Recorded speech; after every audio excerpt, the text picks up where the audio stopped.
नमो हरिहन्ताणं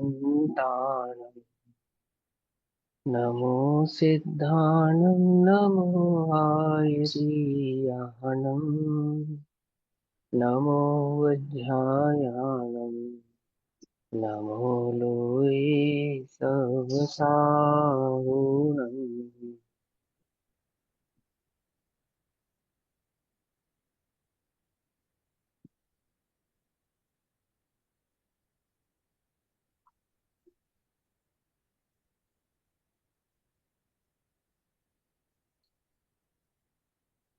मङ्गलं भगवान् वीरो मङ्गलं गौतमो गणी मङ्गलं कुन्दकुन्दार्द्यो जैनधर्मोऽस्तु मङ्गलम् सर्वमङ्गलमाङ्गल्यं सर्वकल्याणकारकं प्रधानां सर्वधर्माणां जैनं जयतु शासनम्।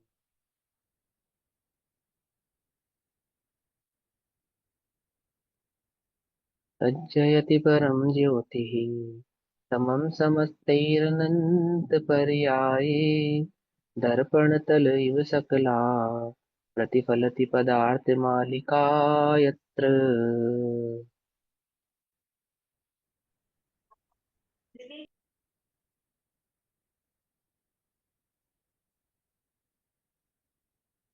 हमारी रात्रिकालीन कक्षा का विषय चल रहा है श्री पुरुषार्थ सिद्धि उपाय।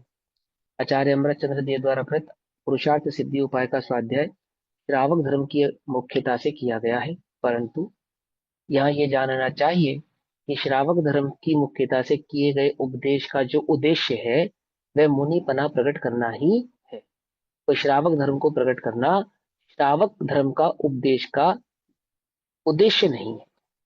ठीक, इस बात को प्रदान करते हुए आचार्य अमृतचंद्र देव सम्यक ज्ञान अधिकार गाथा नंबर 20 या श्लोक नंबर 20 पेज सम्यक नंबर दर्शन 51। का हाँ, श्रावक धर्म व्याख्यान में सम्यक दर्शन अधिकार है 49, 50, 51, 51 नंबर का पेज है।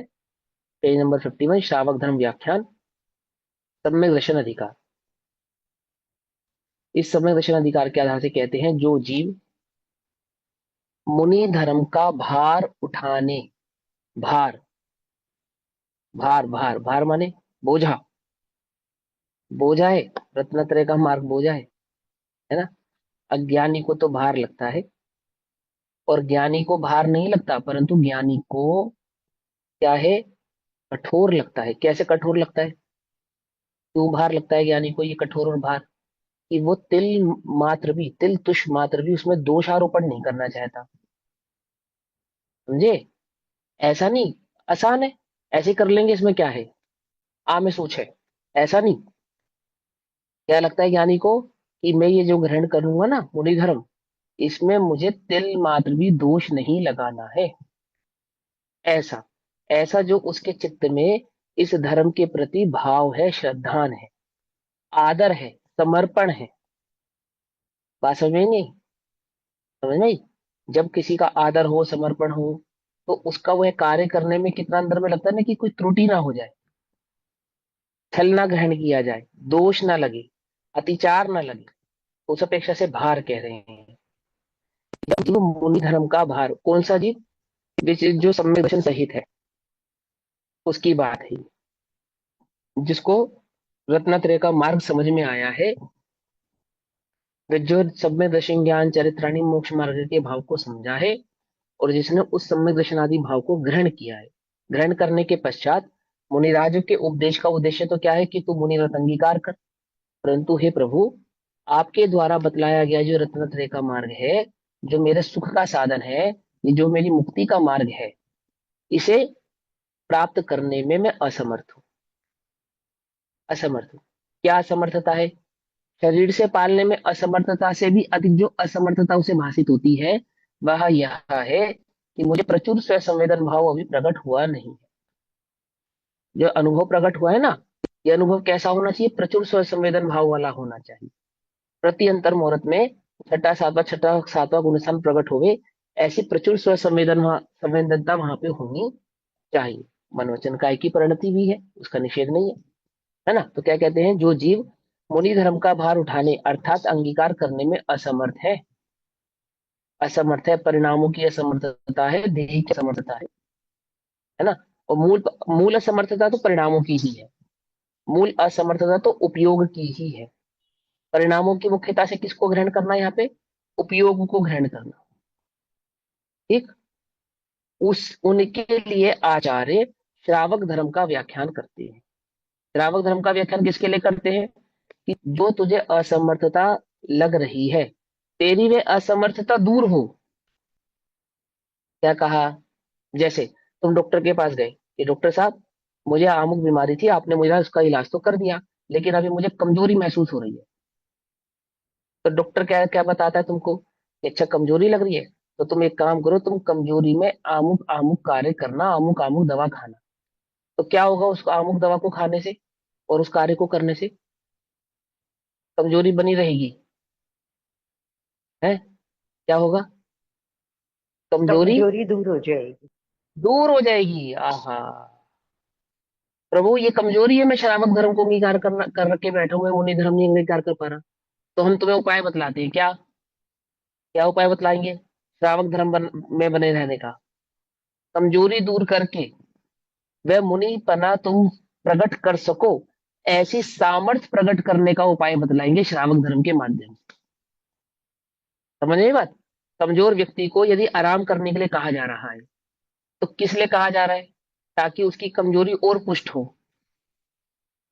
है ना। इसके लिए तो कह रहे हैं कि उसकी कमजोरी दूर हो, उसके लिए कह रहे हैं। ऐसे ही हम तुम्हें श्रावक धर्म का उपदेश दे रहे हैं, तो किसके लिए दे रहे हैं, ताकि तुम श्रावक बने रहो, नहीं, किसके लिए दे रहे हैं, हम मुनि पना कैसे अंगीकार करें उसकी तैयारी, वह सामर्थ हमारे भीतर कैसे प्रकट हो, वह भाव समझाया जा रहा है। कौन सा, वह मुनि धर्म को प्रकट करने की सामर्थ्यता। कोई ऐसा समझ ले, है ना, ये तो बढ़िया है भैया, जैसे छोटे बच्चे होते हैं ना, वो बुखार बनाए रखना चाहते हैं, क्यों, क्योंकि स्कूल नहीं जाना, है ना। तो ऐसा ही वो बाल बुद्धि श्रावक है, जो उस श्रावक धर्म को सुनकर उसमें क्या हो गया है, संतुष्ट हो गया है। क्या नहीं चाहता वो, वह मुनि बनना चाहता नहीं है। तो ये उपदेश उसके लिए तो नहीं है, क्यों, उसके लिए है ये उपदेश, उसके लिए।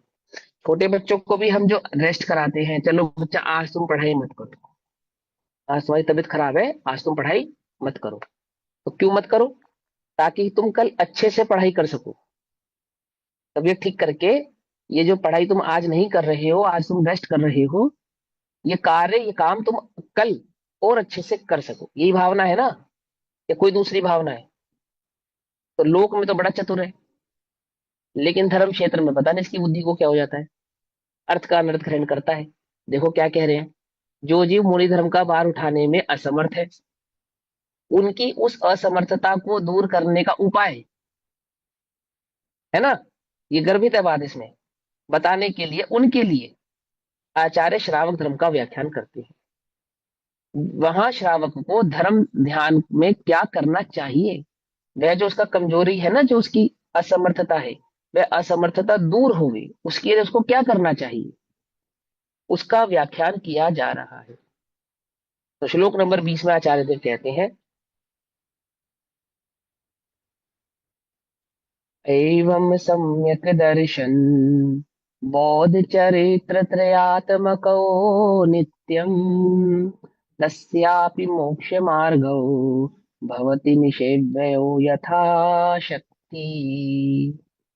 एवं इस प्रकार, तस्यापि उस गृहस्थ को भी, किस गृहस्थ को भी, ये उस गृहस्थ की बात है जिसको सम्यक दर्शन प्रकट हुआ है, और वह उस रत्नत्रय भाव रूपी शुद्धोपयोग भाव को मुनि व्रत को अंगीकार करना चाहता है, परंतु करने में असमर्थ है। समझे बात, समझे, देखो, आपको मालूम, जो कोच होते हैं, कोच वो ट्रेनिंग देते हैं, तो किसको ट्रेनिंग देते हैं, कोच की ट्रेनिंग से कौन व्यक्ति वास्तविक अच्छा एथलीट बन पाता है, बोलो, किशोर, कोच की ट्रेनिंग। जो बनना चाहता। हाँ। जिसे ऑलरेडी आता है बट वो एक्सपर्ट नहीं है तो वो एक्सपर्ट बन जाता है। नहीं नहीं, जिसको आता है वो नहीं दे। ये नेहा दीदी का उसको जरा ये फोन म्यूट कर। कर देना। नेहा दीदी का म्यूट सॉरी कर दो। सॉरी, हाँ। कोई जो बात नहीं, कोई इच्छुक बात होता है। नहीं। हाँ, जो उस इच्छुक भाव को होता प्रकट करना चाहता है और यथाशक्ति उस कार्य को करता भी है, और फिर कोच उसको ट्रेन करता है। अब कोई ऐसा व्यक्ति चला जाए कि वो, उसकी इच्छा तो नहीं है कुछ करने की, अब आप कह रहे हो तो ठीक है भैया कर लेते हैं, तो उसकी इच्छा शक्ति के बिना कोच कुछ कर सकता है? कुछ भी नहीं कर सकता। कितना भी चाहे कुछ कर ही सकता नहीं है। मैंने कार्य करने से पहले इच्छा शक्ति जागृत की जाती है, फिर इच्छा शक्ति जागृत करने के बाद ट्रेनिंग दी जाती है। ऐसा होता है ना। जो ये मोटिवेशनल स्पीकर होते हैं क्या करते हैं? उपाय बताते हैं आपको। है, ये कोई उपाय उपाय नहीं बताते, ये सिर्फ आपकी इच्छा शक्ति जागृत करते हैं बस। जिसके चित्त में इच्छा शक्ति जागृत हो जाएगी, उसको उपाय बतलाने की जरूरत नहीं है, वो सारे उपाय खुद ही ढूंढ लेगा। पकड़ में नहीं पकड़ में? ये जगत में जो मोटिवेशनल स्पीकर हैं, ये क्या कर रहे हैं? ये आपके भीतर की इच्छा शक्ति जागृत करते हैं बस, और कुछ नहीं करते। एक ही काम है। जो वास्तविक स्पीकर होता है, जो सच्चा स्पीकर है, वो कभी भी आपको नहीं बताएगा कि ये चाबी इस ताले में लगेगी। कभी भी नहीं बताएगा। जो ये बता रहा है, इसका मतलब वो आपका भविष्य खराब कर रहा है। क्या समझे? अगर उसने ये बता दिया कि ये चाबी है और ये ताला है, वो क्या बतलाएगा? वो तुमको सारे उपाय बतलाएगा। ये प्रेरणा देगा कि तुम स्वयं उठो, चाबी ढूंढो, ताले में लगाओ और ताला खोलो। ये है वास्तविक स्पीकर। आई बात समझे? ऐसे ही यहाँ, जिसको स्वयं वह सच्चा धर्म प्रकट हुआ है, मुनिव्रत अंगीकार करना चाहता है, नहीं कर पा रहा है, असमर्थता है, ऐसे उस जीव को मुनिव्रत अंगीकार करने की सामर्थ्यता प्रकट करने हेतु इस श्रावक धर्म का उपदेश किया जाता है। तो क्या कहते हैं?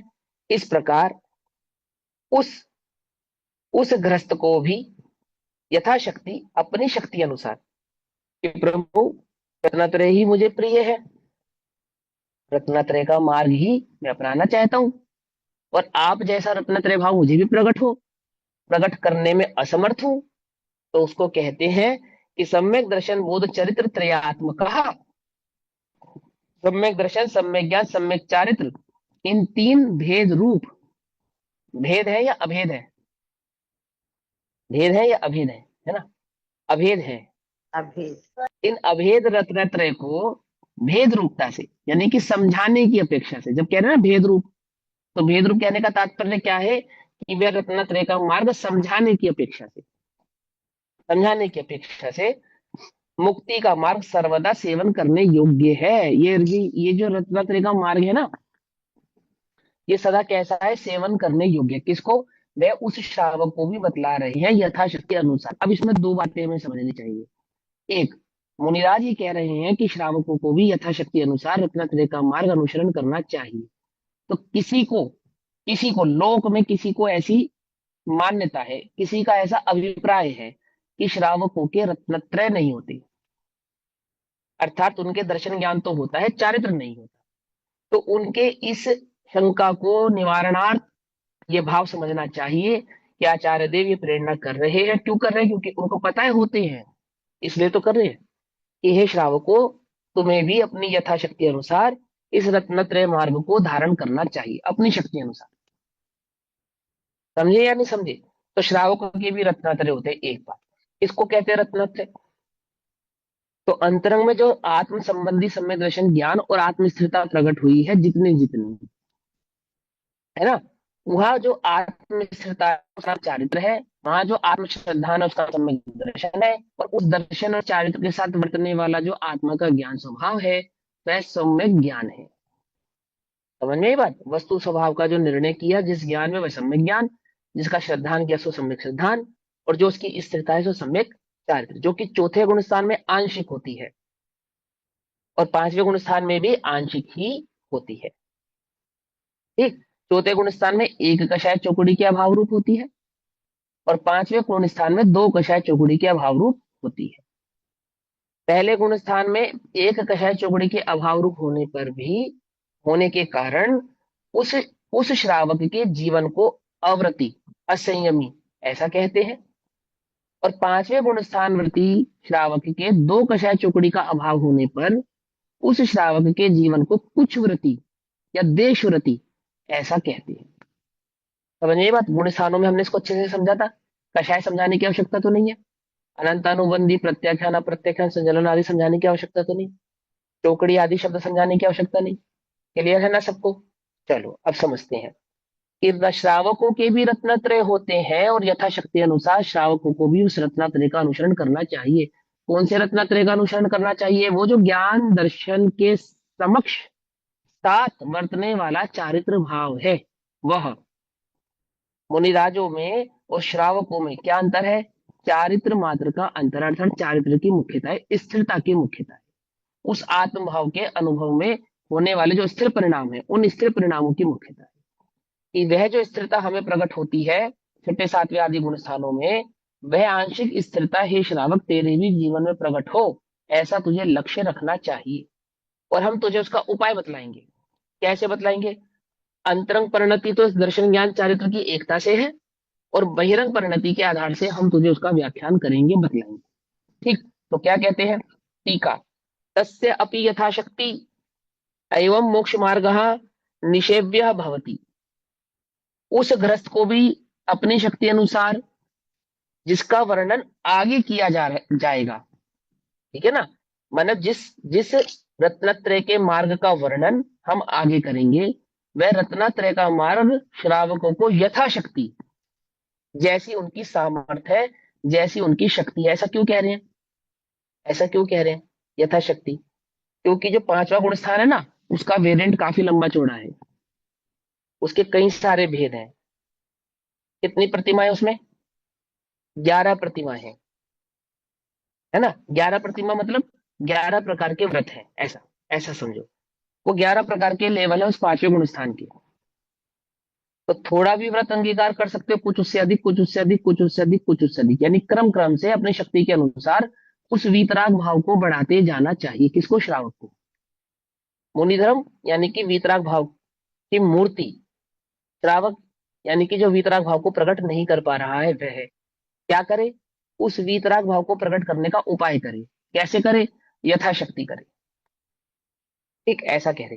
तो वह जो उस ग्रस्त को भी अपनी शक्ति अनुसार, जिसका वर्णन आगे किया जा रहा है, ऐसे मोक्ष मार्ग का सेवन करने योग्य है। मोक्ष मार्ग अर्थात ऐसे रत्नात्रय के भाव को सेवन यानी कि धारण करना योग्य है। मुनि के तो मोक्ष मार्ग का सेवन संपूर्णता से होता है, या संपूर्ण रूप से होता है। संपूर्ण रूप से मोक्ष मार्ग का सेवन मतलब परम वीतराग भाव सेवन। क्या है मोक्ष मार्ग का सेवन मुनिराजों का? उनकी वीतराग परिणति, उनका दर्शन ज्ञान चारित्र भाव अंतरंग और बहिरंग दोनों कैसे हैं?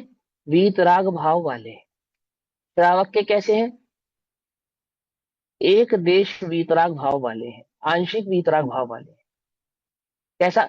अंतरंग और बहिरंग, आंशिक वीतराग भाव। और गृहस्थ को भी अपनी शक्ति प्रमाण मोक्ष मार्ग का थोड़ा बहुत सेवन करना चाहिए। थोड़ा या बहुत है? थोड़ा या बहुत बहुत करेंगे तो थोड़ा होगा। जितनी शक्ति हो है? अपनी शक्ति हाँ, अनुसार। तो श्रावक की शक्ति अनुसार जितना मैं बहुत ग्रहण कर सकूं, ऐसा। मुनिराजों की अपेक्षा से वो थोड़ा है, और श्रावक की अपेक्षा से उसको बहुत होना चाहिए। बहुत होना चाहिए अर्थात जितनी उसकी शक्ति है उतना वहन करेगा ना, तो अधिक से अधिक जितना धारण कर सके, उसको कह रहे हैं थोड़ा बहुत। ठीक, थोड़ा बहुत सेवन करना चाहिए। कारण कि धर्म का कोई दूसरा अंग नहीं है। क्या कारण? कि इस एक वीतराग भाव के सिवा अन्य कोई और कोई अंग ही नहीं है। इस एक रत्नत्रय के मार्ग के सिवा अन्य कोई अंग नहीं है मोक्ष मार्ग का। यदि तुम्हें ऐसी मिथ्या कल्पना हो कि मेरा तो गृहस्थ में भी कल्याण हो जाएगा, तो बोले नहीं, वो मुनि बनने के सिवा दूसरा कोई मार्ग नहीं है। मुनि बनना इन सेंस उस वीतराग भाव को प्रकट किए बिना अन्य कोई दूसरा मार्ग नहीं है, नहीं है और नहीं है। इसलिए हे श्रावक, तुझे तैयारी करनी चाहिए। किसकी? उस मुनि धर्म को प्रकट करने की। भैया आई बात समझ में? हाँ हाँ भैया, एक क्वेश्चन, वो जो कहते हैं ना, वो मोक्ष मार्ग का सेवन यानी आत्मलीनता की बात हो रही है, राइट? मोक्ष मार्ग आत्मलीनता का की बात हो रही, सेवन बिल्कुल। हो रही, वो हाँ, उसका वो। आत्मलीनता, आत्मलीनता रत्नत्रय भाव, और उस हाँ। आत्मलीनता को वीतराग भाव से समझाएंगे ना, तो अंतरंग और हम्म। बहिरंग दोनों भावों से समझाएंगे। देखो सुनो, आज अच्छा। दोपहर की कक्षा में भी ये भाव आया था कि किसी भी जीव को अगर छठा गुण स्थान सातवां गुण स्थान प्रकट करना है, किसी भी जीव को, तो वो छठा सातवां गुण स्थान प्रकट करने का मार्ग क्या है, मार्ग क्या है? तो बोलेंगे कि जो वास्तविक मार्ग है वो तो आत्म अनुभव में जो आत्म की अनुभूति है ना, उसकी स्थिरता है, वो तो है वास्तविक मार्ग। लेकिन उसके साथ रहने वाला एक सहचर भाव भी है, जिसके हुए बिना ये जो अंतरंग वितरक परिणति है छठे सातवें गुण स्थान वाली, वो प्रकट नहीं सकती। बोले क्या है वो है मुनि धर्म। आई बात समझ में? सम्यक दर्शन देवों को भी हो सकता है, त्रियंचों को भी हो सकता है, नारकियों को भी हो सकता है, मनुष्य की तो बात ही क्या है। फिर दूसरी बात, पांचवा गुण स्थान मनुष्य को और त्रियंचों को ही हो सकता है, परंतु किसको नहीं हो सकता? देव और नारकियों को हो नहीं सकता। समझ में ये बात? और उस आत्मानुभूति के साथ उस आत्मानुभव में बरतने वाली स्थिरता वाला जो छठा सातवां गुण स्थान है, वे एकमात्र मुनिराजों के ही होता है, गृहस्थों के होता नहीं है। आत्मानुभव तो होता है कि हाँ होता है, और आत्मानुभव की वे कुछ आंशिक स्थिरता भी होती है कि हाँ होती है, परंतु प्रचुर स्व संवेदन नहीं होता। और हे श्रावक, यदि तुझे वह प्रचुर स्व संवेदन का आस्वादन करना हो तो क्या करे? तुझे वह मुनिव्रत अंगीकार करने योग्य है, क्योंकि वह मुनिव्रत अंगीकार किए बिना प्रचुर स्व संवेदन भाव प्रकट होता नहीं है। कि नहीं, मैं अंतरंग से मुनि हो गया, अंतरंग से मुनि होना क्या नहीं है? काफी मुनि नहीं है। धर्म में। हाँ, नहीं है। क्यों? क्रम है ना, उसका क्रम भंग नहीं हो सकता। तुम क्रम भंग करने के चक्कर में हो, और क्रम भंग करने का जो भाव है ना, वो किसको है? वो अज्ञानी को है, ज्ञानी को नहीं है। राग, जो राग भाव है, वह धर्म को प्रकट होने देता नहीं है ना। और राग के त्याग बिना धर्म प्रकट होता नहीं है। तो जो मुनिपना है ना, वीतराग भाव, वो अंतरंग और बहिरंग दोनों ही प्रकार से राग आदि भाव के त्याग का लक्षण है, लक्षण है। समझ में बात? नहीं समझ में? देखो, लोक में एक बीमारी होती है, क्या बोलते हैं उसको, एक बड़ा अच्छा सा नाम है, मेरे माइंड से स्किप हो गया। और वो बच्चे दिमाग छोटे रह जाता है, बच्चा बच्चा दिमागी रह जाता है ना। Autism. Autism, autism, autism, autism, autism एक बीमारी है, ऑटिज्म है ना। तो शरीर तो बढ़ता है, दिमाग नहीं बढ़ता है। तो तुम उसे बड़ा कहोगे या बच्चा कहोगे? क्या कहोगे बोलो? वो बच्चा है या बड़ा बच्चा बुद्धि। है? बच्चा बुद्धि है। उम्र हो जाए 16 वर्ष, 20 वर्ष, 21 वर्ष, 22 वर्ष, और जो माइंड है ना, वो 12 13 14 साल के बच्चे जितना रहता है बस। तो बोलो अब उसको हम क्या माने? तो बोले जैसे जैसे देह बड़ी है, वैसे वैसे माइंड का भी विकास होना जरूरी है, अनिवार्य है। पकड़ में ही बात? नहीं पकड़ में? होना चाहिए, नहीं होना चाहिए? ओ, ओ, ओ, ओ, एक तो माइंड का जब विकास होता है, माने हमारे हमारे दिमाग का, बुद्धि का जो विकास होता है, तो उसके साथ साथ हमारी उम्र बढ़ती है और दिमाग का विकास होता है। एक तो ये तरीका है। और एक क्या है कि मात्र उम्र बढ़े और विकास ना हो। तो ऐसी उम्र बढ़ने को कोई कार्यकारी मानता है या नहीं मानता है? कोई कार्यकारी नहीं मानता है। अब यदि तुम्हें वो वीतराग, परम वीतराग भाव प्रकट करना हो, तो क्या चाहिए? मुनि बने बिना प्रकट होने वाला नहीं, वो चारित्र परिणाम, वीतराग परिणाम, प्रचुर स्व संवेदन। और कोई छल ग्रहण कर ले कि लो मैं मुनि बन जाता हूं, अब तो मुझे प्रचुर स्व संवेदन हो जाएगा ना।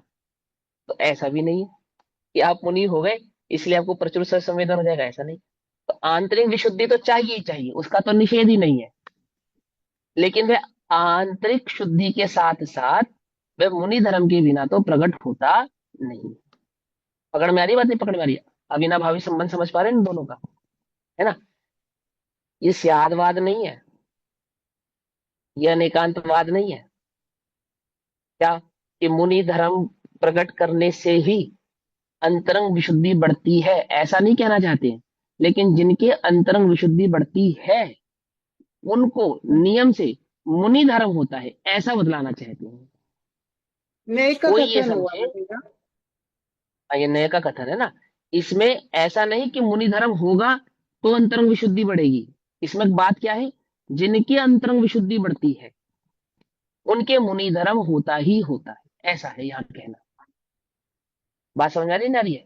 तो क्या कहते हैं कि जिसके सेवन करने से अपना भला हो सके, धर्म का कोई दूसरा अंग नहीं है, कारण की धर्म का कोई दूसरा अंग नहीं है। इस रत्नत्रय भाव के सिवा, इस रत्नत्रय मार्ग के सिवा अन्य कोई धर्म का दूसरा अंग नहीं है, और जिसके सेवन करने से अपना भला हो सके।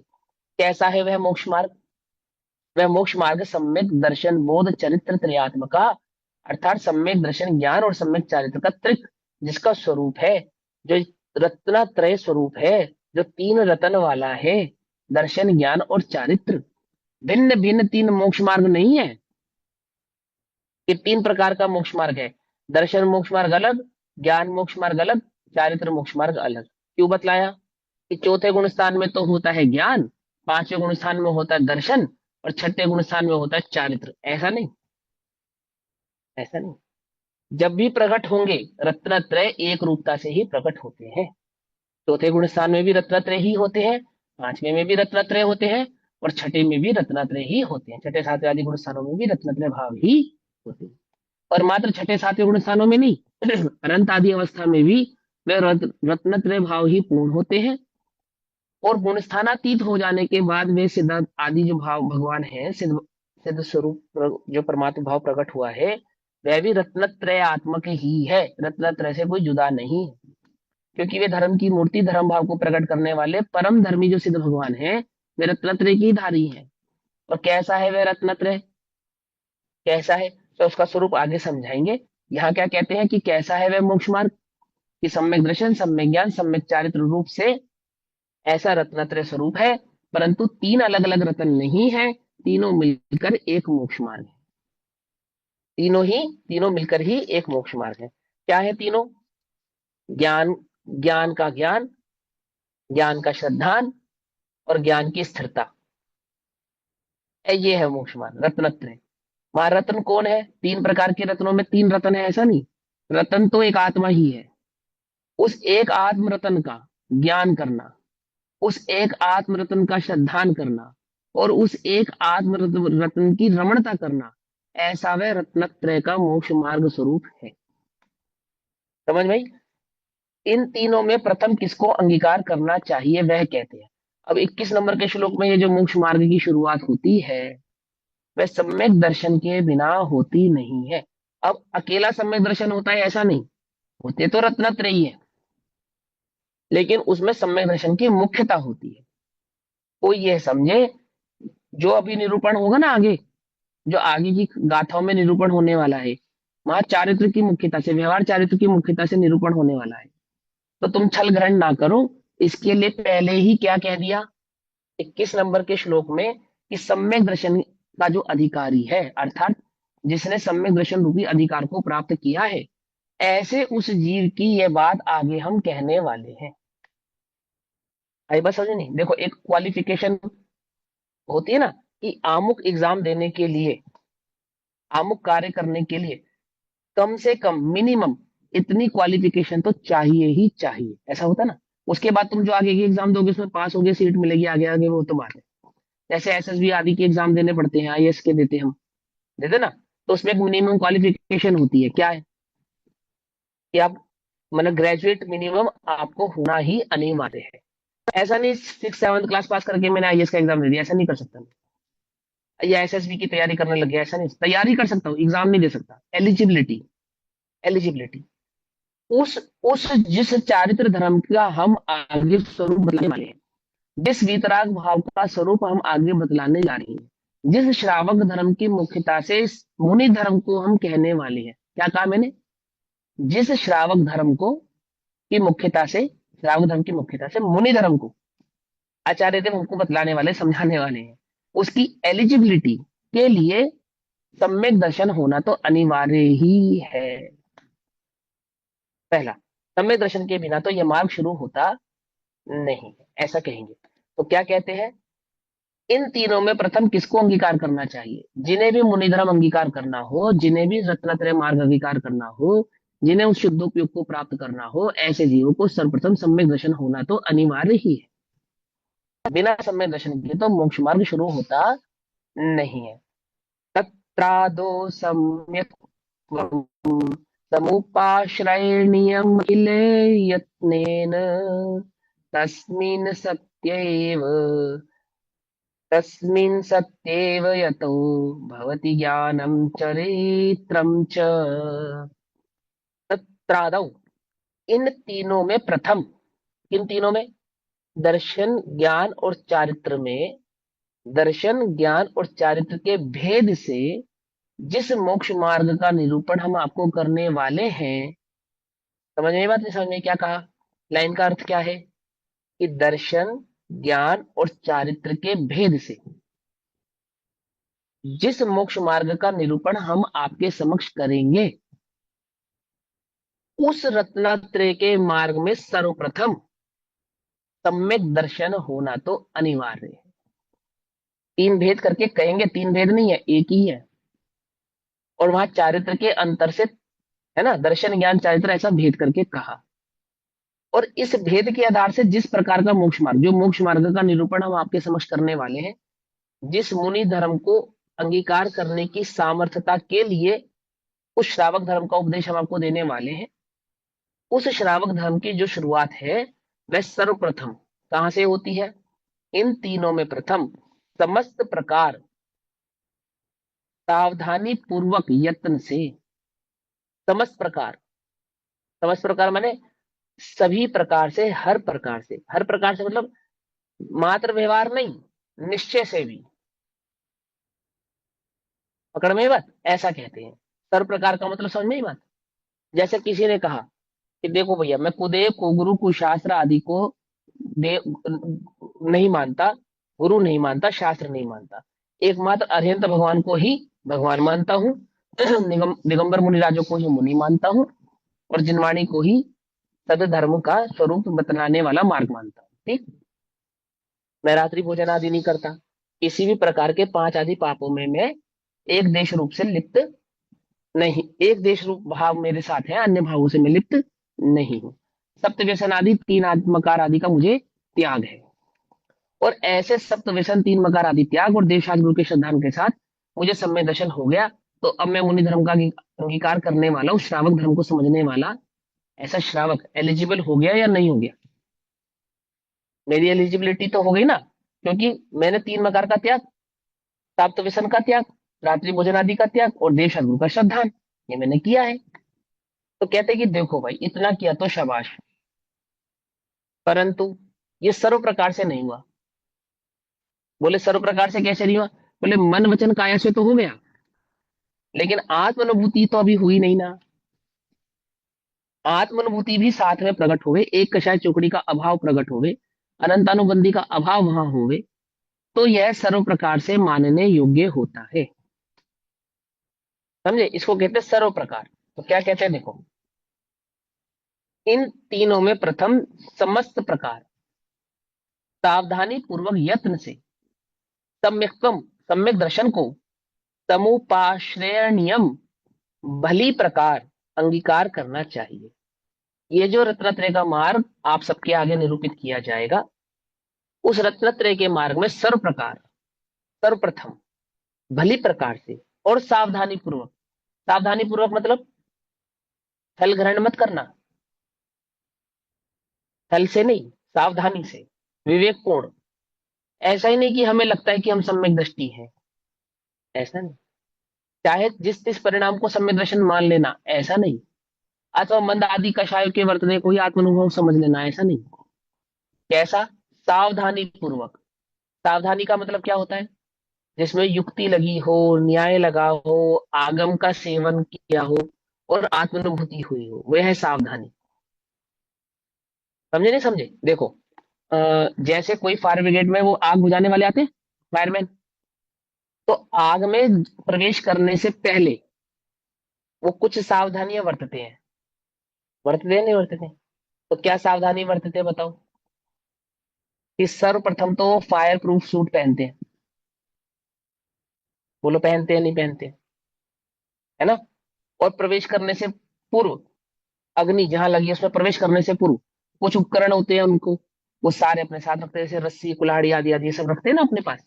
और वो आग बुझाने का सामान। तो कोई रस्सी रखे, कुल्हाड़ी रखे, आग बुझाने की मशीन रखे, लेकिन फायर प्रूफ सूट ना पहने, तो उसको प्रवेश करने देंगे? सावधानी मानी जाएगी या नहीं मानी जाएगी? नहीं मानी जाएगी, बिल्कुल भी सावधानी नहीं। है ना? लोक में भी कोई कार्य करने से पहले आप सावधानी बरतते, तो क्या सावधानी बरतते हो? सावधानी समझते हैं ना? तो हम सब प्रकार से निश्चिंत हो जाते हैं कि अपने उपयोग को स्थिर करते हैं, और बाहर जो सावधानी रखनी चाहिए वो भी करते हैं। तो सावधानी पूर्वक मतलब क्या? कि जिसने उस सम्यक दर्शन को सही प्रकार से प्रकट किया हो, आगम का सेवन, युक्ति का अवलंबन, आत्मानुभव आदि के माध्यम से सावधानी पूर्वक भली प्रकार से निर्णय करके वह सम्यक दर्शन प्रकट किया हो। ऐसे ही नहीं बस प्रमाद कि हाँ मुझे लगता है कि मुझे सम्यक दृष्टि हो गया, ऐसा नहीं। आधा काम किया हो आधा नहीं किया हो, वो नहीं। सावधानी मतलब पूरा काम किया हो। पकड़ में ही बात नहीं? पकड़ में ही? सावधानी मतलब पूरा काम किया हो। पूरा काम मतलब आत्म अनुभव पूर्वक वह सम्यक दर्शन प्रकट किया हो, वो है सावधानी। ठीक? भले प्रकार अंगीकार करना चाहिए, क्योंकि तस्मिन सती एवं, उसके होने पर ही, बोलो, सम्यक दर्शन ही नहीं होगा तो कोई काम बनेगा? कोई काम नहीं बनने वाला। उसके होने पर भी नहीं, उसके होने पर ही, ही, ठीक है ना? ज्ञानम, सम्यक ज्ञान, और चरित्रम, सम्यक चारित्र होता है। उस सम्यक दर्शन के होने पर ही सम्यक ज्ञान भी होता है और सम्यक चारित्र भी होता है। यदि सम्यक दर्शन ही नहीं है तो सम्यक ज्ञान, सम्यक चारित्र होने वाला नहीं है। मुनिव्रत धार अनंत बार ग्रेवक उपजायु, पे निज आत्म ज्ञान, अर्थात उस सम्यक दर्शन के बिना चारित्र से होने वाला सुख लेश न पाए। पकड़ में बात नहीं? पकड़ में? कौन से चारित्र से सुख होने वाला था वहां पे?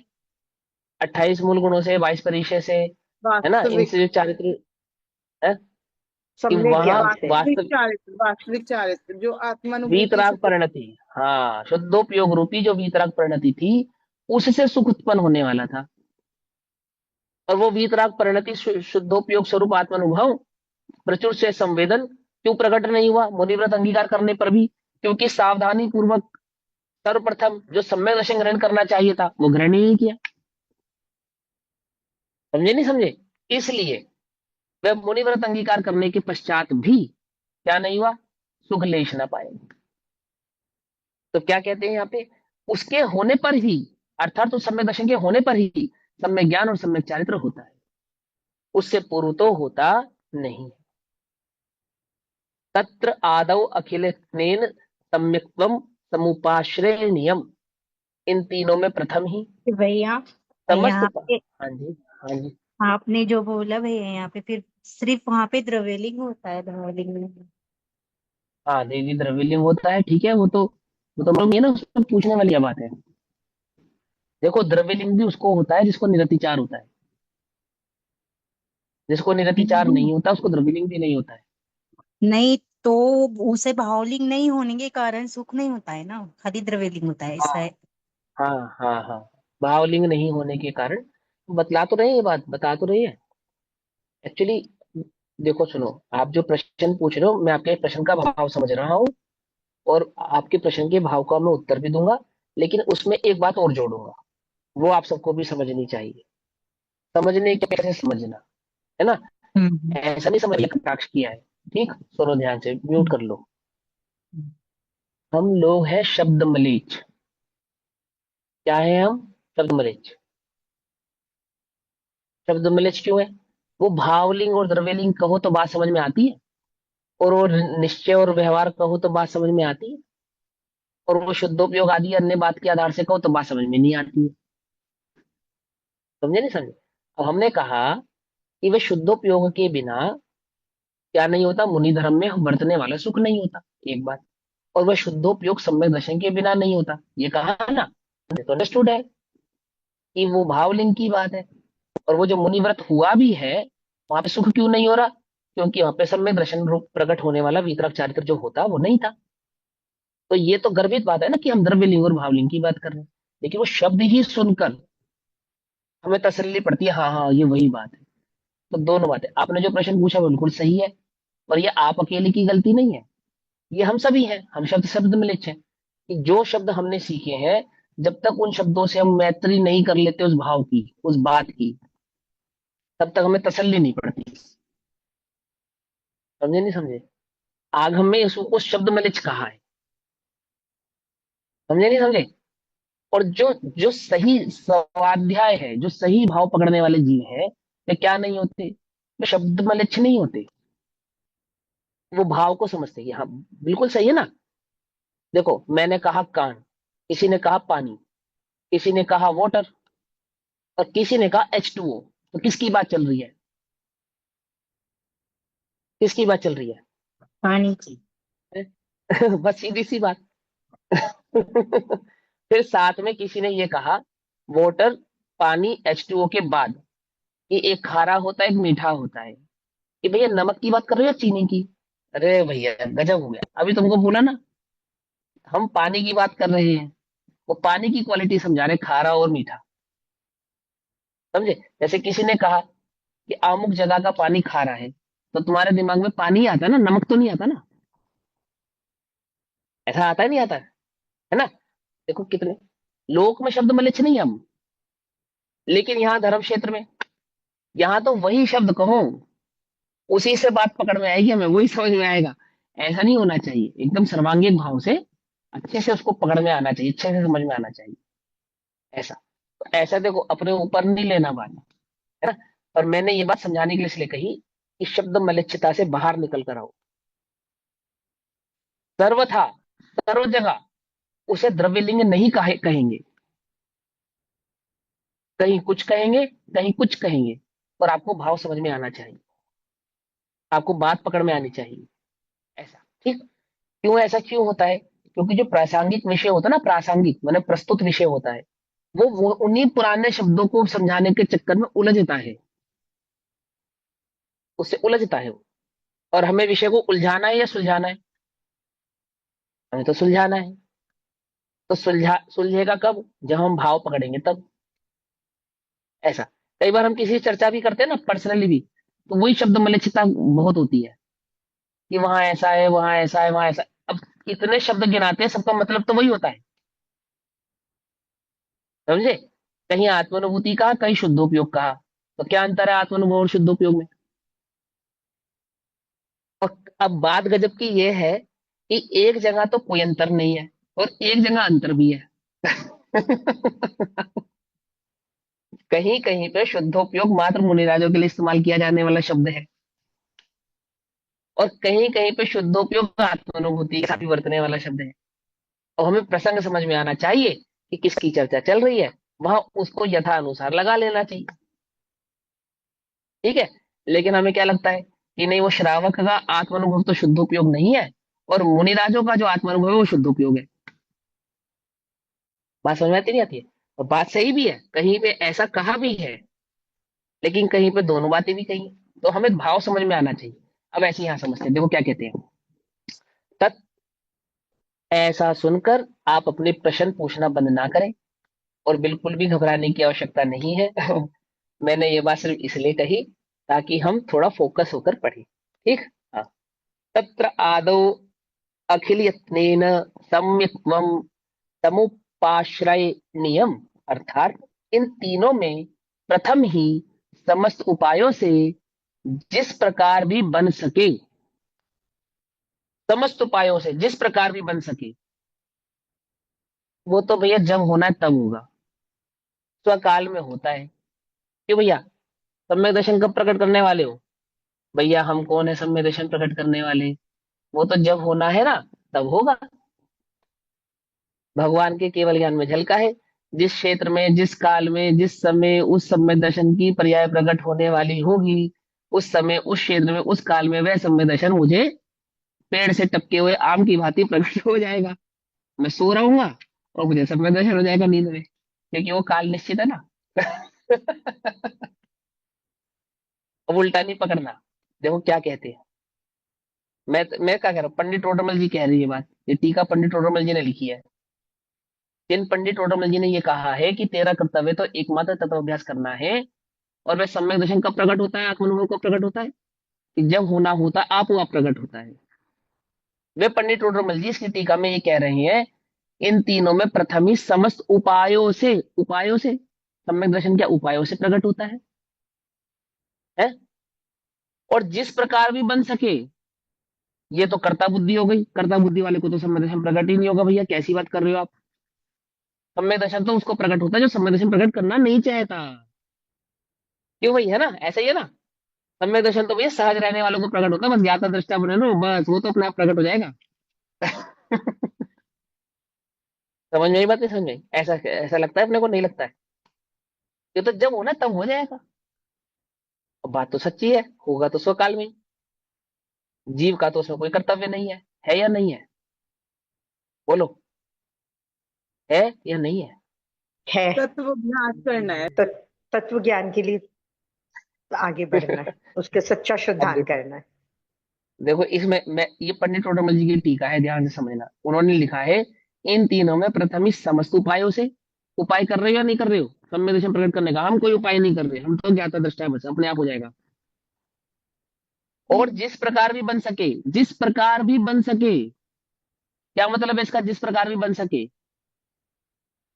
क्या, जैसे तुम अपने किसी सहकर्मी को क्या कहो, हमें नहीं मालूम ये काम कैसे होगा, हमें तो इतने बजे ये काम चाहिए।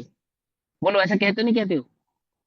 तुम कैसे करोगे हमें नहीं पता, तुम रात को जागो, तुम ऊंट पे बैठो, तुम घोड़े पे बैठो, तुम क्या करोगे क्या नहीं करोगे हमें नहीं मालूम, भूखे रहो प्यासे रहो रोटी खाओ नाचो कूदो खेलो जो मर्जी करो, पर हमें तो ये काम चाहिए, मतलब चाहिए। ऐसा कहते नहीं कहते? कहते हैं ना। हाँ। जो लोग कॉर्पोरेट सेक्टर में होंगे ना, वो तो बहुत अच्छे से समझ सकते हैं। है ना, वर्कलोड होता है ना टाइम डेडलाइन के साथ, ये हमें तो ये इतने बजे चाहिए ही चाहिए। ऐसे ही देखो क्या कहते हैं, जिस प्रकार भी बन सके उस प्रकार सम्यक दर्शन अंगीकार करना चाहिए। जिस प्रकार भी बन सके, प्रमादी के सम्यक दर्शन नहीं होता है, पुरुषार्थी के सम्यक दर्शन होता है। क्या कहा, स्वच्छंदी के नहीं होता है, स्वतंत्र वस्तु स्वरूप को जानने वाले के होता है, कर्ता बुद्धि वाले के नहीं होता है, सहज ज्ञाता के ही होता है। लेकिन सहज ज्ञाता व स्वतंत्र वस्तु स्वरूप को जानने वाला सम्यक पुरुषार्थी होता है, निश्चयभाषी प्रमादी स्वच्छंदी नहीं होता है। समझे? तो क्या कहते हैं, इन तीनों में प्रथम ही, किन तीनों में? सम्यक दर्शन ज्ञान चारित्र रूप जो रत्नत्रय का मार्ग है, उस रत्नत्रय के मार्ग में सर्वप्रथम ही जिस प्रकार भी बने उस प्रकार सम्यक दर्शन अंगीकार करना चाहिए। इसके प्राप्त होने पर अवश्य ही मोक्ष मत प्राप्त होता है। इस सम्यक दर्शन के प्राप्त होने पर अवश्य ही क्या होता है, मोक्ष पद प्राप्त होता है। तो ये तो पक्की बात है कि आत्मानुभूति से प्रकट होने वाले सम्यक दर्शन की बात हो रही है, व्यवहार सम्यक दर्शन की यहाँ बात हो रही नहीं। क्योंकि मोक्ष पद प्राप्त होता है, निश्चय ही प्राप्त होता है, ये बात कही जा रही है, अवश्य ही। तो ये बात तो पक्की है कि वो आत्मानुभूति से प्रकट होने वाले सम्यक दर्शन की ही बात है, कोई व्यवहार सम्यक दर्शन की बात नहीं है। और वो आत्मानुभव के द्वारा प्रकट होने वाला सम्यक दर्शन कैसे प्रकट करना है, कैसे? जैसे भी बन सके, अवश्य ही, सर्वप्रथम प्रकट करना चाहिए। और इसके बिना सर्वथा क्या नहीं होता, मोक्ष होता नहीं है। इस सम्यक दर्शन के बिना मोक्ष होता नहीं। ठीक, 9 अंग 11 पूर्व का पाठी, उसके सम्यक दर्शन नहीं है, कैसी बात कर रहे हो? बिना देवशास्त्र गुरु के श्रद्धान के उसको सम्यक दर्शन नहीं हुआ होगा? वो देवशास्त्र गुरु के श्रद्धान के बिना वो 9 अंग 11 पूर्व का पाठी हो गया होगा? देखो, है ना गजब की बात। चरणान योग की अपेक्षा से वह सम्यक दृष्टि है, परंतु मोक्ष मार्ग में जिसको सम्यक दृष्टि स्वीकार किया गया है, ऐसा सम्यक दृष्टि वह नहीं है।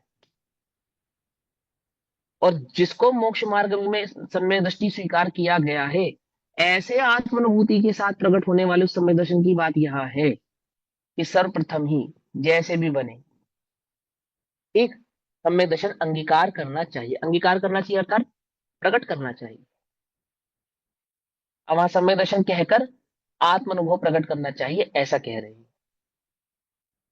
ठीक, यह स्वरूप की प्राप्ति का अद्वितीय कारण है।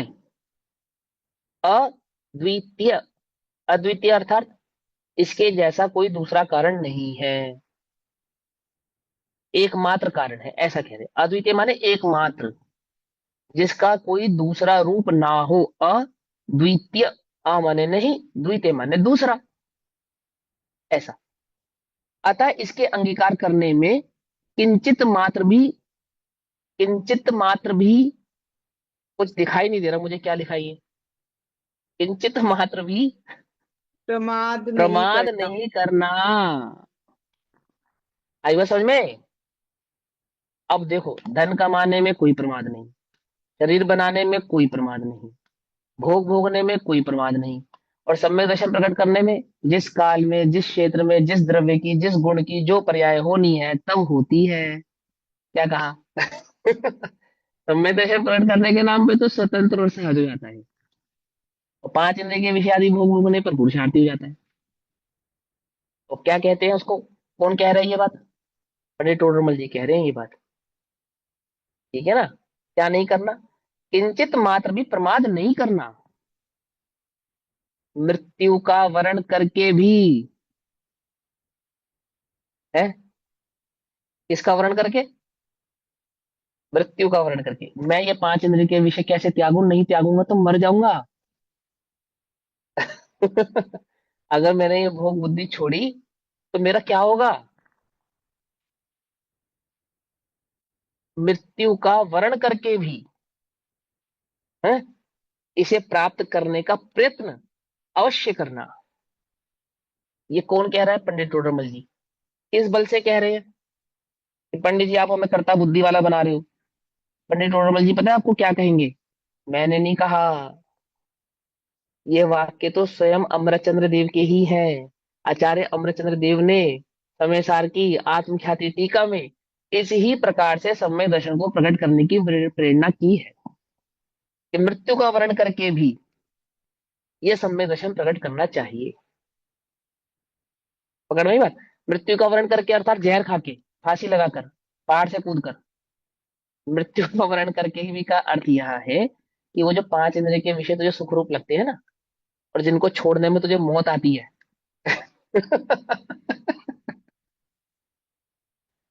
वो मौत स्वीकार कर लेना, परंतु सम्यक दर्शन अंगीकार कर लेना, ऐसा कह रहे हैं वो। एक, समझे या नहीं समझे? वो जो की बुद्धि छोड़ने में, पांच इंद्रिय के विषय भोगों की बुद्धि छोड़ने में, है ना, योग उपयोग जो भ्रष्ट होते हैं उनको, अपने उपयोग को वहां से हटाने में मौत आती नहीं आती है? आती है ना। एक दो चार घंटे मोबाइल ना चलाना पड़े, या कहीं खो जाए, थोड़ा बहुत धन का नुकसान हो जावे, दो चार घंटे दुकानदारी ना चल पावे, मन के हिसाब का भोजन ना मिल पावे, स्पर्शन आदि के हिसाब के गद्दे आदि ना मिल पावे, लाइट चली जावे तो एसी बंद हो जावे, है, लाखों मच्छर झूमने लगे, तो क्या आती है? क्या आती है? बहुत आती है। मन के मुताबिक के वस्त्र ना मिले, मन के मुताबिक का भोजन ना मिले, मन के मुताबिक की गाड़ी ना मिले, पड़ोसी का धन बढ़ता हो अपना घटता हो, पड़ोसी का रूप बढ़ता हो अपना घटता हो, तो क्या आती है? अमुक का विषय पुण्य बढ़ता हो अपना घटता हो, तो क्या आती है? पूछो अपने आप से, क्या आती है? मौत आती है। ऐसे मौत को वर्ण करके भी उन पांच इंद्रिय के विषय आदि को पुष्ट करने के जगह इस सम्यक दर्शन को प्रकट करने का उपाय करना, वो पांच इंद्रिय के विषयों की प्राप्ति का उपाय नहीं करना। समझ में आई बात? नहीं समझ में आई? इसको कहते हैं मृत्यु का वर्ण करके भी। इसे कहते हैं मृत्यु का वर्ण करके। कोई जहर खाने से, फांसी पे लटक जाने से, पहाड़ से कूद जाने से तुम्हें सम्यक दर्शन नहीं हुआ? ये भगवान जैसे वो है ना, वो अन्य मतियों में होता है कि अगर आपने मुझे दर्शन नहीं दिया तो मैं अपनी आंख निकाल दूंगा। है ना, सूरदास ने एक बार देखा श्री कृष्ण की मूर्ति को और आंख फोड़ ली कि अब किसी को नहीं देखना। ऐसा नहीं, ऐसा नहीं। हम ट्रेन के आगे लेट रहे हैं, भगवान समय दर्शन दे रहे हो तो बताओ, नहीं तो अभी कट के मरे। ऐसा नहीं, मृत्यु का वर्ण ऐसे मत कर लेना। है, जैसे मीरा ने कृष्ण के दर्शन के लिए क्या कर लिया, हलाहल जहर पी लिया। ऐसे नहीं होता समय दर्शन। अब उल्टा नहीं ग्रहण करना। पूछो जगत में इस जीव को मौत कब आती है? बोलो, ये जो मरण शैया पे भी होता है ना, आपने देखा संसार दर्शन का चित्र? टूटी डाल है, लटका हुआ है, नीचे कुआं है, उसमें विषैले विषधर सांप है, दो चूहे उसकी डाल को काट रहे हैं, मधुमक्खियों का छत्ता है, और मधुमक्खियां से डस रही है, काट रही है। किसी भी क्षण वो मृत्यु को प्राप्त होने वाला है, परंतु उसे मौत का भय नहीं है। उसको एक ही बात मौत रूप लगती है कि किसी तरह से बस एक बूंद ये शहद मुझे चखने को मिल जाए। यदि ये चखने को नहीं मिला तो ये जीवन मृत्यु के समान है ना। संसार दर्शन का चित्र देखा है ना? अब समझो, अब तुम अपनी कल्पना करो, हमें मौत कब आती है? कब आती है? समझे या नहीं समझे? जो वो हम जो चाहते हैं पांच हमको इंद्रिय नहीं के मिलता विषय, है तब। हाँ क्या चाहते हैं, वो पांच इंद्रिय के विषय जो प्राप्त नहीं होते हैं, उसमें उसमें और यहाँ कहते हैं उनका त्याग करके। मौत मतलब उनकी दृष्टि छोड़कर। कहते हैं मृत्यु का वर्ण करके भी इसे प्राप्त करने का प्रयत्न अवश्य करना। बहुत कहां तक कहें, इस जीव के भला होने का उपाय एक सम्यक दर्शन के समान अन्य कोई नहीं। इसका भला तो तेरा अगर कोई भला कर सकता है तो एकमात्र वह सम्यक दर्शन ही कर सकता है। अन्य कोई इस जगत में नहीं है जो तेरा भला कर सके। क्यों, तुम्हें क्या लगता है कौन है तुम्हारा भला करने वाला? कि भैया हमने तो एक ही जीवन के अपने अनुभव से सीखा है, एक ही बात। क्या सीखी है? ना बीवी ना बच्चा, ना बाप बड़ा ना भैया। The whole thing is that कि भैया सबसे बड़ा रुपया। कि कोई काम नहीं आएगा जगत में, लेकिन ये पैसा काम आएगा। आएगा या नहीं आएगा? हमने तो ये सीखा है। तो क्या कहते हैं यहाँ पे कि इस जगत में कोई तेरा भला करने वाला नहीं है। इस जीव का भला होने का उपाय एक सम्यक दर्शन के समान अन्य कोई नहीं। इसलिए इसे अवश्य अंगीकार करना। इसे ही प्रथम अंगीकार करने का क्या कारण है, वह बतलाते हैं।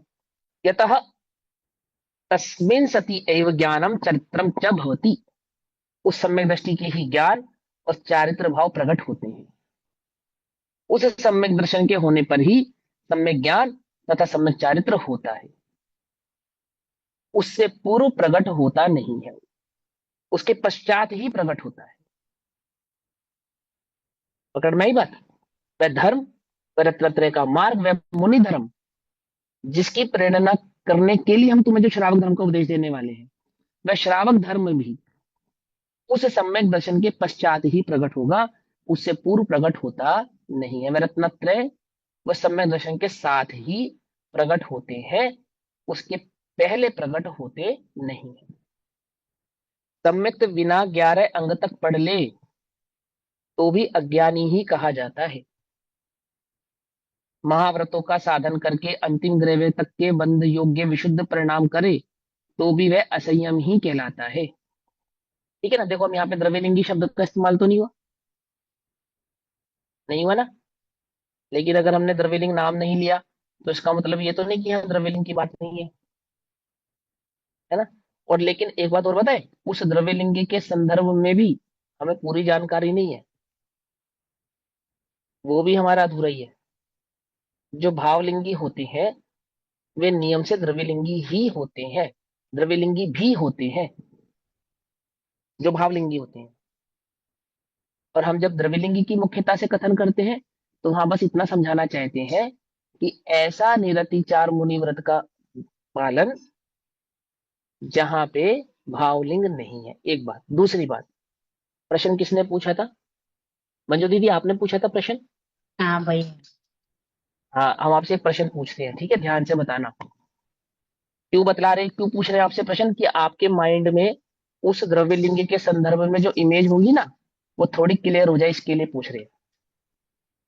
जैसे कोई मुनिराज है, सम्यक दृष्टि मुनिराज है, और मुनिराजों का पांचवा चौथा पांचवा गुण स्थान हो सकता है या नहीं हो सकता, गिरते क्रम में किन्हीं मुनिराजों का, जिन्होंने मुनिव्रत अंगीकार किया है, ऐसे मुनिराजों का चौथा पांचवा गुण स्थान कभी कभार गिरते क्रम पे हो सकता है या नहीं हो सकता, पहला प्रश्न। हो सकता है। हो सकता है। तो अब जब उनका जो गुण स्थान चौथा और पांचवा होगा, तो वहां वे द्रव्यलिंगी कहलाएंगे या भावलिंगी कहलाएंगे। द्रव्यलिंग तो होता ही है। प्रश्न यह है कि वे मुनिराज द्रव्यलिंगी कहलाएंगे या भावलिंगी कहलाएंगे। बाकी सब शांत रहो, उनको पूछ समझ उत्तर देने दो। हाँ बताओ। अरे घबराते क्यों हो, जो आपको मालूम हो वो द्रव्यलिंग। बता दो, उसमें क्या बात है। हाँ, द्रव्यलिंगी। द्रव्यलिंग कहलाएंगे। तो क्यों कहलाएंगे द्रव्यलिंगी, ये भी तो बताओ। क्योंकि उनका गुणस्थान। गुण स्थान मिथ्या दृष्टि वाला हो गया है। नहीं। हाँ, चौथा पांचवा गुण स्थान है उनका, सम्यक दर्शन है उस गुण स्थान दूसरा में। भाव की विशुद्धि कम हुई। हाँ हाँ बताओ, कोशिश करो, क्यों घबराते हो। भाव की भाव विशुद्धि कम हुई है। कम हुई है, ठीक है, वेरी गुड। अब समझ में आई बात। सम्यक दर्शन के हम्म। साथ भी द्रव्यलिंग है या नहीं है। है। है ना। और सम्यक दृष्टि मुनिराजु को भी भावलिंगी नहीं कह रहे, द्रव्यलिंगी कह रहे हैं। क्यों कह रहे हैं, क्योंकि क्योंकि भावलिंग उनको छठे सातवें गुण स्थान के साथ वर्तने वाला, छठे जो सातवें गुण स्थान के साथ वर्तने वाला जो द्रव्य भाव है, द्रव्यलिंग है, उसको वास्तव में द्रव्यलिंग कहते हैं। उस द्रव्यलिंग के साथ वर्तने वाले भाव को भावलिंग कहते हैं। और उन्हीं भावलिंगी मुनिराज का, सम्यक दृष्टि मुनिराजु का छठे से नीचे गुण स्थान आया, तो ऐसी स्थिति में भी सम्यक दर्शन तो है, तो भी लिंग की अपेक्षा से वे द्रव्यलिंगी कहलाएंगे, भावलिंगी नहीं कहलाएंगे। देखो, ऐसी गजब की बात है इस द्रव्यलिंग के संदर्भ में। तो द्रव्यलिंग कहने का मतलब कोरा मिथ्या दृष्टि नहीं होता। जब हम कहें द्रव्यलिंगी, तो उसका मतलब ये थोड़ी कि वो कोरा मिथ्या दृष्टि है। लेकिन जिसने ग्रह को उपजाया है, 9 अंग 11 पूर्व का पाठी है, ऐसा जो द्रव्यलिंगी है, वो तो कोरा मिथ्या दृष्टि है। पकड़ में ही बात नहीं, पकड़ में ही। उसका चौथा पांचवा भी गुण स्थान नहीं है, उसका तो पहला ही गुण स्थान है। तो यहाँ किसी अन्य अपेक्षा से कथन हो गया। अब उसी द्रव्यलिंगी का कथन गुण स्थानों की परिपाटी में भिन्न भिन्न हो गया, नहीं हो गया। एक जगह मिथ्या दृष्टि को भी द्रव्यलिंग, एक जगह सम्यक दृष्टि को भी द्रव्यलिंग, और एक जगह छठे सातवें गुण स्थान वाले मुनिराजों का भी द्रव्यलिंग। कैसे, कि अंतरंग विशुद्धि की अपेक्षा से भावलिंग के साथ सहचर वर्तने वाला जो मनवचन काय की परिणति है, वो द्रव्यलिंग।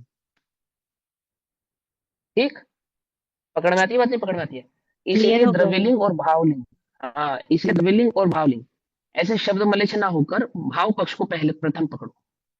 तो क्या कहते हैं, सम्यक्त बिना 11 अंग, जो सम्यक्त बिना जब कह दिया, तो हम मिथ्या दृष्टि की, कोरे मिथ्या दृष्टि की बात कर रहे हैं, पहले गुण स्थान वाले की बात कर रहे हैं। सम्यक्त बिना 11 अंग तक पढ़ ले तो भी अज्ञानी ही कहा जाता है। महाव्रतों का साधन करके अंतिम द्रव्य तक के बंध योग्य विशुद्ध परिणाम करे, तो भी वह असंयमी ही कहलाता है। गजब की बात यह है कि रंच मात्र भी दोष प्रकट करेगा अगर द्रव्यलिंग में, तो ग्रेव उत्पन्न नहीं होगा। ऐसा निर्दोष चारित्र पालने पर भी क्या कहलाया, वो असंयमी कहलाया। क्योंकि संयम किसको कहा था, अंतरंग विशुद्ध परिणति में जो वीतराग परिणति के साथ शुद्धोपयोग वर्तता, वहां जो तीन कषाय चौकड़ी का अभाव होता, उस अभाव रूप बरतने वाले शुद्धोपयोग को संयम कहते थे। उस अंतरंग संयम को समझाने के लिए बहिरंग चारित्र की अपेक्षा से बहिरंग चारित्र को संयम कहा। साथ रहने वाला था ना वो उसके, लेकिन साथ रहने वाला तो आया और अंदर का भाव नहीं आया, तो क्या नहीं हुआ उस जीव को, क्या नहीं हुआ, असंयम ही Yes, कहलाया, संयम नहीं हुआ। तथा सम्यक सहित जितना भी जाननपना हुए, चाहे चौथे गुण स्थान वाला हो, चाहे पांचवें गुण स्थान वाला हो, चाहे ऊपर के गुण स्थान वाला हो, सम्यक दर्शन है। उस सम्यक दर्शन के साथ जो भी जानना हो रहा है और जितना भी जानना हो रहा है, उन सभी का नाम सम्यक ज्ञान है। और जो थोड़ा भी त्याग रूप परिवर्तन है, उसे सम्यक चारित्र कहा जाता है। यानी उसको थोड़ा भी है तो संयमी कहलाता है। और जिसको इतना है उसको भी असंयमी कहते हैं। जिस प्रकार अंक सहित शून्य हो तो वह प्रमाण में आता है, किंतु अंक बिना शून्य तो शून्य ही है। अंक रहित सहित अंक सहित शून्य हो तो प्रमाण में आता है, प्रमाण अर्थात गिनती में बढ़ता हुआ जाता है, और किंतु अंक बिना शून्य तो मात्र शून्य ही है। चाहे 1 हो, चाहे 10 हो, चाहे 10,000 हो, अंक बिना का शून्य तो शून्य ही है। उसी प्रकार सम्यक के बिना ज्ञान और चारित्र व्यर्थ ही है। अतः पहले सम्यक अंगीकार करके पश्चात अन्य साधन करना चाहिए। इस प्रकार जो सम्यक का लक्षण जाने तो उसे अंगीकार करे, इसलिए प्रथम ही उस सम्यक का लक्षण कहते हैं। अब उस सम्यक दर्शन को जानेगा तो उसको अंगीकार करेगा, तो वह सम्यक दर्शन को पहले अंगीकार करे, उसके लिए सम्यक दर्शन का लक्षण या 22 नंबर के श्लोक में कहा जाएगा। तो अभी समय हुआ, उसकी चर्चा हम कल करेंगे। तब तक के लिए सभी को जय हिंद। ओम नमः सिद्धेभ्यः। निज निधि निज में बताई यह अनंत पुकार, उसके लिए जिनवाणी माँ को वंदना शत बार।